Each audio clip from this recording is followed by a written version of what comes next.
আমাদের ভিতর অনেক খামারি আছেন যারা পাঙ্গাস চাষ করে নিঃস্ব হয়ে গেছেন, লোকসানে বেড়েছেন। কারণ কি, তারা পাঙ্গাস মাছের একক চাষ করতেন। এখনো কিন্তু পাঙ্গাস মাছের একক চাষ লাভজনক নয়। আপনাকে অবশ্যই পাঙ্গাস মাছের মিশ্র চাষটাই করতে হবে। এই পাঙ্গাস মাছের মিশ্র চাষ করা মানে আপনি অবশ্যই সফলতা অর্জন করতে পারবেন। এখন আপনি বলতে পারেন ভাই কিভাবে সম্ভব? সেটা সম্ভব হবে তখনই যখন আপনি কি করবেন, পুকুরে ভ্যারাইটি মাছ রাখবেন, বিভিন্ন ধরনের মাছ রাখবেন, ভিন্ন ভিন্ন প্রজাতির মাছ রাখবেন, তখনই সম্ভব হবে। কারণ কি, আমরা জানি যে পাঙ্গাস মাছ দ্রুত খাবার খায়, দ্রুত বড় হয়, কিন্তু এই মাছটা বছরে একবার বিক্রি করা যায়। কারণ কি, এই মাছগুলো কোনোভাবেই তেলাফের মতো না যায় মাত্র 300 গ্রাম ওজন আছে বাজারে বিক্রি করবে, এটা কিন্তু সম্ভব নয়। কারণ কি, পাঙ্গাস মাছ 1 কেজির উপরে ওজন না হলে সচরাচর বাজারে বিক্রি হয় না। একদম গ্রামের বাজারও যদি হয়, সেক্ষেত্রে আপনাকে কমপক্ষে 100 কেজি ওজনের পাঙ্গাস নিতে হবে। আর যদি আপনি যদি একটু শহরাঞ্চলের বা একটা উপজেলার বাজারে নিয়ে যান, সেক্ষেত্রে দেখবেন কি 1.5 কেজির উপরে ওজন হইতে হবে একটা পাঙ্গাসের, নাহলে কিন্তু আপনি ভালো দাম পাবেন না। এই ভালো দাম পাইতে গেলে আপনাকে মাছ যেহেতু বড় করতে হচ্ছে, বড় করতে হলে আপনাকে দীর্ঘমেয়াদী চাষ করতে হবে। এই দীর্ঘমেয়াদী বলতে কি, 8 মাস থেকে 12 মাস, অর্থাৎ প্রায় 1 বছর মতন একটা পুকুর আপনি চাষ করলেন। আপনি কিন্তু বছরে মাত্র একবার মাছ উৎপাদন করলেন, একবার বিক্রি করবেন। এই যে সারা বছর আপনাকে মাছগুলো চাষ করতে একটা খাদ্যের খরচ আছে, এবং মেডিসিন খরচ আছে, লেবার খরচ আছে, পুকুরে ভাড়া আছে, এগুলো দিতে হচ্ছে। এই জন্য আপনি কি করবেন, এর সাথে সাথী মাছ হিসেবে কিছু মিশ্র মাছ দিবেন। এতে করে কি হবে, ওই মাছগুলা দিয়ে আপনি এই পাঙ্গাস চাষের কিন্তু খাদ্য খরচ অনেকাংশে কিন্তু মিটাইতে পারবেন। আশা করি বুঝতে পারছেন। এই জন্য কিন্তু অনেক খামারের কাছে এই পাঙ্গাস মাছের মিশ্র চাষটা বর্তমান সময়ে কিন্তু একটু পপুলার হইতেছে। তবে আমি আপনাকে বলবো, অবশ্যই আপনি পাঙ্গাস মাছের খাদ্য খরচ কমানোর ফর্মুলা যদি না জানেন, সেক্ষেত্রে পাঙ্গাস চাষ আপনার জন্য অবশ্যই লোকসানের কারণ হইতে পারে। আমি আপনাকে বলবো, অবশ্যই পাঙ্গাস মাছের বাজার দর কি আছে সেটা আপনি জানবেন, এবং পাঙ্গাস মাছের লোকসান হওয়ার পিছনে যেসব কারণ আছে সেসব কারণ আপনি জানবেন। তারপর আপনি আসেন যে আপনি এই উৎপাদন করতে গেলে কত কম খরচ উৎপাদন করতে পারবেন সেটা আপনি জানবেন। তাহলে আপনি পাঙ্গাস মাছের লোকসানে পড়বেন না, বা পাঙ্গাস মাছ আপনার জন্য অবশ্যই লাভজনক হবে। Offer offer offer! আপনার পোনার পরিমাণ যদি 8,000 পিস থেকে 99,000 পিসের ভিতরে হয়, সেক্ষেত্রে আপনি পাচ্ছেন কি পোনার দাম 1 টাকা 40 পয়সা, এবং কি গাড়ি ভাড়া সম্পূর্ণ ফ্রি। যদি আপনার পোনার পরিমাণ 1 লক্ষ পিস বা তার বেশি হয়, সেক্ষেত্রে পাচ্ছেন কি প্রতি 1 লক্ষ পিস পোনাতে 10,000 টাকা ছাড়। অর্থাৎ প্রতি 1 লক্ষ পিস পোনার দাম হবে তখন 1,30,000 টাকা, এবং কি সকল খরচ 100% ফ্রি। আগস্ট এবং কি সেপ্টেম্বর মাস ধরে এই অফারটি চলবে। প্রথমে আসেন এই মিশ্র চাষ জিনিসটা আবার কি? মিশ্র চাষ জিনিস হলো, পুকুরে 3টা স্তর থাকে, উপর স্তর, মধ্যম স্তর, নিচের স্তর। এই প্রত্যেকটা স্তরে প্রাকৃতিক খাবার তৈরি হচ্ছে। এই প্রাকৃতিক খাবার খেয়ে ওই স্তরের মাছগুলো বসবাস করতেছে। দেখেন, পুকুরে প্রত্যেকটা স্তরে খাবার তৈরি হয়েছে, ঠিক আছে, কিন্তু উপরের স্তরের মাছ আসে নিচের স্তরের মাছের ডিস্টার্ব করবে, এমন হবে না। এই জন্য এই মাছ চাষটাকে বলা হচ্ছে মিশ্র মাছ চাষ। এই মিশ্র মাছ চাষ যখন আপনি পাঙ্গাসের ক্ষেত্রে করবেন, সেক্ষেত্রে একটু সমস্যা আছে। সমস্যা কি? সমস্যা হলো পাঙ্গাস মাছ পুকুরে প্রত্যেকটা স্তরে খাবার খাইতে পারে, নিচের স্তর, উপর স্তর, মধ্যম স্তর, সকল স্তরে সে বিচরণ করতে পারে। যার কারণে এই পাঙ্গাসের ক্ষেত্রে, মিশ্র চাষের ক্ষেত্রে অবশ্যই সঠিক গুণত্বে মাছ চাষ করা খুবই জরুরি। আপনি যেই মাছগুলো ছাড়বেন, সেই মাছের যাতে অক্সিজেন চাহিদা কম থাকে সেদিকে খেয়াল করতে হবে। যেই মাছের অক্সিজেন চাহিদা বেশি, ওইসব মাছ এই পাঙ্গাসের সাথে চাষ করা যাবে না। তাহলে কি হবে, ওই মাছের অক্সিজেন স্বল্পতা ঘটাই দিয়ে ওই মাছগুলো যে কোনো সময় মারা যেতে পারে। এই জন্য বলুন, পাঙ্গাসের সাথে যদি আপনি মিশ্র চাষ করতে চান, সেক্ষেত্রে যেই মাছের অক্সিজেন চাহিদা কম এবং সহজে মরে না, রোগ ব্যাধি কম হয়, এরকম মাছ আপনাকে ছাড়তে হবে। তাহলে এই যে মাছগুলো আমরা ছাড়বো, সেই মাছগুলো আমরা কি কি গণতে ছাড়বো, এবং কি কোন কোন মাছ আমরা ছাড়তে পারবো। পাঙ্গাসের সাথে আপনি চাইলে বাংলা মাছ বা কার্পজাতীয় মাছ আপনি চাষ করতে পারবেন। রুই, কাতল, মৃগেল থেকে শুরু করে নিয়ে কালীবাউস থেকে শুরু করে নিয়ে এইসব মাছ, যে কার্পজাতীয় মাছ বা বাংলা মাছ বা সাদা মাছ বলতে, সেগুলো মাছ আপনি ইজিলি চাষ করতে পারবেন। 1 নাম্বার। 2 নাম্বার হলো কি, পাঙ্গাসের সাথে আপনি শিং মাছ চাষ করতে পারবেন, পাঙ্গাসের সাথে আপনি তারা ব্যাং চাষ করতে পারবেন, পাঙ্গাসের সাথে আপনি মাগুর মাছ চাষ করতে পারবেন, পাঙ্গাসের সাথে আপনি ট্যাংরা চাষ করতে পারবেন, পাঙ্গাসের সাথে তেলাপিয়া চাষ করা যায়।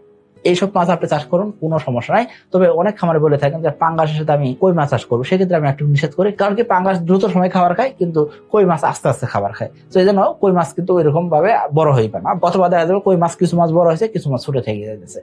এইসব সমস্যার কারণে আমরা বলে থাকি পাঙ্গাসের সাথে সকল মাছ চাষ করা যাবে না। যেসব মাছের কথা বললাম, এইসব মাছ আপনি ছাড়েন, ইনশাআল্লাহ আশা করবো পাঙ্গাসের সাথে ওইসব মাছের খুব ভালো রেজাল্ট আপনি করতে পারবেন। এখন আসেন, এই যে মাছ আমরা ছাড়বো, সেক্ষেত্রে ঘনত্ব কি দিব? শতাংশে আমরা পাঙ্গাস মাছ দিব মোটামুটি 40 থেকে 50 পিস, এর বেশি ঘনত্ব আমরা দিব না। যদি আমরা চাই প্রত্যেকটা মাছ 1.5 কেজির প্লাস ওজন করবো, সেক্ষেত্রে শতাংশে 40 থেকে 50 পিস করে আমরা মাছ দিব পাঙ্গাস মাছ। এর সাথে কার্পজাতীয় মাছ দিব 5 থেকে 6 পিস। আর আমরা যদি চিন্তা করি যে আমরা কার্পজাতীয় মাছ আমরা আর একটু বাড়াইতে চাই, সেক্ষেত্রে সর্বোচ্চ 8 পিস পর্যন্ত দেওয়া যেতে পারে। তবে উপর স্তরে আমরা মাছ অবশ্যই কম দেবো, সেক্ষেত্রে আমরা উপর স্তরে সর্বোচ্চ 1 থেকে 1.5 পিস। এখন আপনি বলতে পারেন ভাই, উপর স্তরে 1.5 পিস মাছ কেমনে দিবে? সেক্ষেত্রে প্রতি 20% জায়গাতে মানে মোটামুটি 15 পিস মাছ দিবেন। অর্থাৎ আমরা পাঙ্গাস মাছের ক্ষেত্রে উপর স্তরে মাছের পরিমাণটা একটু কম রাখার চেষ্টা করবো। মধ্যম স্তরে মাছ আমরা রুই মাছ দিব, এই রুই মাছের পরিমাণটা একটু বাড়াই দেওয়া যায়। রুই মাছ আমরা চাইলে 4 থেকে 5 পিস পর্যন্ত দিতে পারবো। আর নিচের স্তরে আমরা কালীবাউস দিতে পারি অথবা আমরা মৃগেল মাছ দিতে পারি, সেক্ষেত্রে শতাংশে 2 পিস থেকে 3 পিস আমরা মাছ দিতে পারবো। এই গুণতে মাছ চাষ করেন, ইনশাআল্লাহ আশা করবো পাঙ্গাসের সাথে এই বাংলা মাছের মিশ্র চাষে খুব ভালো রেজাল্ট করা যায়। এর পাশাপাশি আপনি যদি চিন্তা করেন যে পাঙ্গাসের সাথে আমি তেলাপিয়া চাষ করবো, সেক্ষেত্রে আপনি কি করবেন, সেক্ষেত্রে প্রতি শতাংশ জায়গাতে আপনি পাঙ্গাস দিবেন মোটামুটি 40 পিস করে, আর তেলাপিয়া দিবেন মোটামুটি 50 পিসের মতন। এই গণতে দেন, আশা করবো ভালো রেজাল্ট করতে পারবেন। আবার আপনি চিন্তা করেন আমি পাঙ্গাস গুলো আমি 100 কেজি ওজন করে বিক্রি করবো, সেক্ষেত্রে পাঙ্গাস আপনি চাইলে 50 পিস দিতে পারেন, তেলাপিয়া আপনার 50 পিস দিতে পারবেন। আশা করি বুঝতে পারছেন। এই গণতে মাছ চাষ করেন, ইনশাল্লাহ অবশ্যই ভালো রেজাল্ট করা যাবে।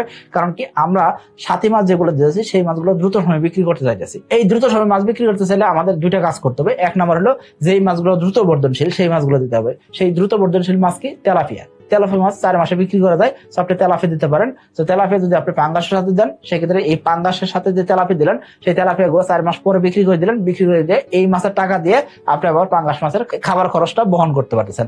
আর 2 নম্বর যে কাজটা আমরা করতে পারি সেটা কি, বাংলা মাছগুলো যখন ছাড়বো সেক্ষেত্রে বাংলা মাছগুলো একটু বড় সাইজে ছাড়বো। সেক্ষেত্রে মোটামুটি মাছগুলোই ছাড়বো আমরা 200 গ্রাম প্লাস, অর্থাৎ 300 গ্রাম 350 গ্রাম ওজনের বাংলা মাছ ছাড়বো। সেক্ষেত্রে দেখবেন কি 5 মাস পরে এই মাছগুলো 100 কেজির আশপাশে ওজন এসে গেছে। এই মাছগুলো আমরা বিক্রি করে দিয়ে আমরা কিন্তু পাঙ্গাস মাছের জন্য খাবার খরচটা আমরা কিন্তু দিতে পারবো। আশা করি বুঝতে পারছেন। এখন এই যে আমরা মাছ চাষ করবো, সেক্ষেত্রে প্রাকৃতিক পরিবেশটা অবশ্যই কন্ট্রোলে রাখতে হবে। যদি প্রাকৃতিক পরিবেশ নষ্ট হয়ে যায়, সেক্ষেত্রে কিন্তু আপনার মাছগুলা খাবি খাইতে পারে, মাছ ভাসতে পারে, মাছের রোগ ব্যাধি হতে পারে এবং মাছের গ্রোথ এরকম নাও আসতে পারে। দেখেন আপনার পুকুরে যখন পরিবেশটা নষ্ট হয়ে যায়, সেক্ষেত্রে পাঙ্গাস মাছ তেমন একটা রোগ ব্যাধি হবে না, ঠিক আছে, কিন্তু অন্যান্য যে মাছগুলো আছে সেই মাছগুলো রোগ ব্যাধি বাড়বে।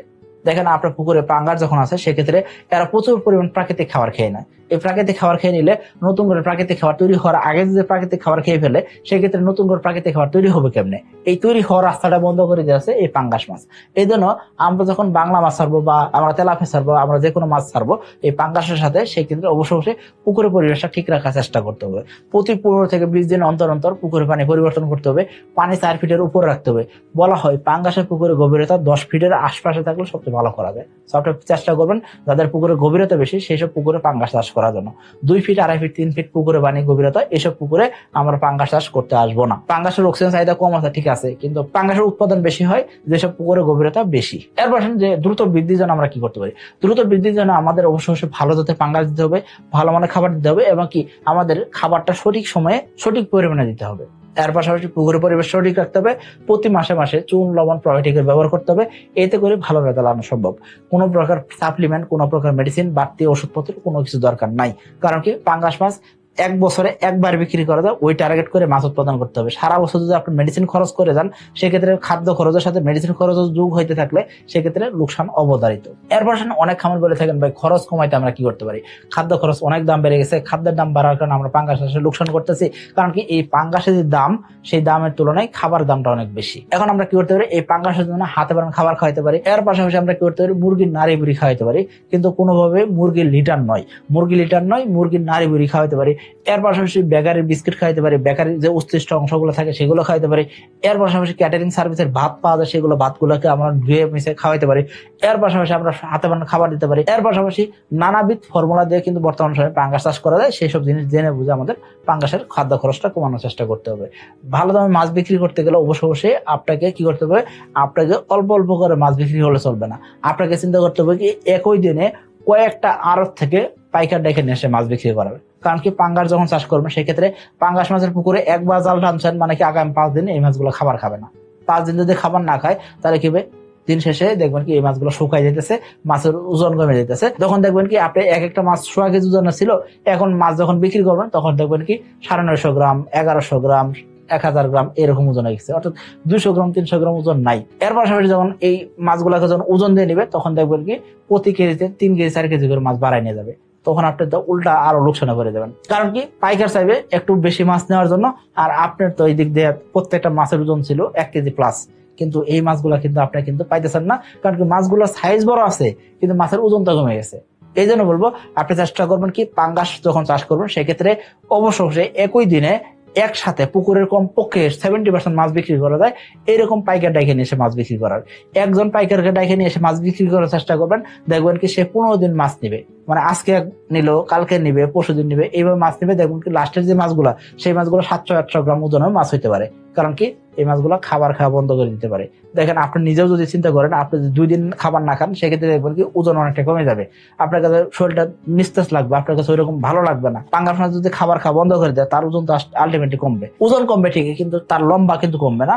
এই জন্য দেখা যাচ্ছে আমাদের খামারি ভাইরা অনেকে কিন্তু লোকসান করে থাকেন, যে আমরা একসাথে মাছ বিক্রি করতে না পারার কারণে। তো এইসব জিনিস যদি আপনি মেনটেন করতে পারেন, আশা করবো পাঙ্গাস চাষ আপনার জন্য অবশ্যই লাভজনক হবে। তো বর্তমান সময়ে পাঙ্গাসে প্রতি কেজি মাছে 1 বছর পরিশ্রম করার পরে দেখা যায় 10 টাকা থেকে 30 টাকা লাভ করা কঠিন হয়ে যায়। অর্থাৎ প্রতি কেজিতে 10 টাকা থেকে 30 টাকা লাভ করা, এটা কিন্তু কঠিন জিনিস।